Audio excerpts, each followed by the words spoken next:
હર હર મહાદેવ, જય વાળીનાથ. દોસ્તો, આજે અમારી યાત્રાનો 17મો દિવસ છે અને કાલે અમે લગભગ 48 કિલોમીટર જેવા ચાલીને રાત્રે વિશ્રામ કર્યો હતો અને અહીંયાથી સવારમાં વહેલા આવ્યા હતા ને હવે 8:30 વાગ્યા. હવે સુધી અમે આજના લગભગ 15 કિલોમીટર અંતર કાપીને દૂધુથી આગળ નીકળી ગયા છીએ. ખાસા આગળ છીએ, 12-13 કિલોમીટર દૂધુથી. અને હવે અમારે અહીંથી કિશનગઢ 35 કિલોમીટર જેવું છે. તો આજે સાંજ સુધીમાં અમારે કિશનગઢ ક્રોસ કરવાનું હોય અને પછી રાત્રે વિશ્રામ કરીશું. જો હર હર મહાદેવ, જય ગંગા મૈયા.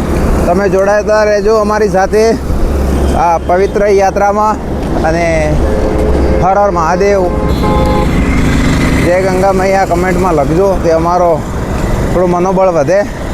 અને જો હર હર ગંગે, હર હર મહાદેવ, જય વાળીનાથ. દોસ્તો, આજે રાતના વાગ્યા છે અત્યારે ઉપર 11 વાગ્યા. એ અમારે 3 કિલોમીટર જવાનું બાકી છે. લગભગ 3 કિલોમીટર એટલે 11:30 પોણા 12 થઈ જશે. આજે એક નવો રેકોર્ડ થવાનો હોય. લગભગ 59 કિલોમીટર જેવું અંતર કમ્પ્લીટ થશે અમારે. આ એક રેકોર્ડ જ છે કાવડ લઈને ચાલતા હાલવામાં. અને આગળ જે મંદિર છે અહીંયા આગળમાં રોકાવાનું છે. આ રેવા કિશનગઢથી બહાર નીકળતા ગેગલ ટોલ આવે. ગેગલ ટોલ જે આ બાજુ ફરતા હશે જયપુર સાઈડમાં, એને ખબર હશે. આ કિશનગઢ બહાર નીકળતા ગેગલ ટોલ છે.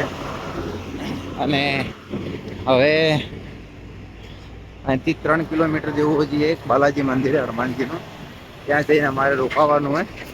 પછી ત્યાંથી સવારમાં આપણી યાત્રા ફરીથી ચાલુ કરીશું. બીજું હર હર મહાદેવ, જય વાળીનાથ. વાળીનાથ ભગવાનને ખબર એ ક્યાંથી શક્તિ આપે, શું થાય શું નહીં થતું એ બધું અમને ખબર છે. બીજું તમે હર હર મહાદેવના જયકારા લગાવતા રહેજો, અમારું મનોબળ વધે. હા, હર હર મહાદેવ, જય વાળીનાથ, જય ગંગા મૈયા.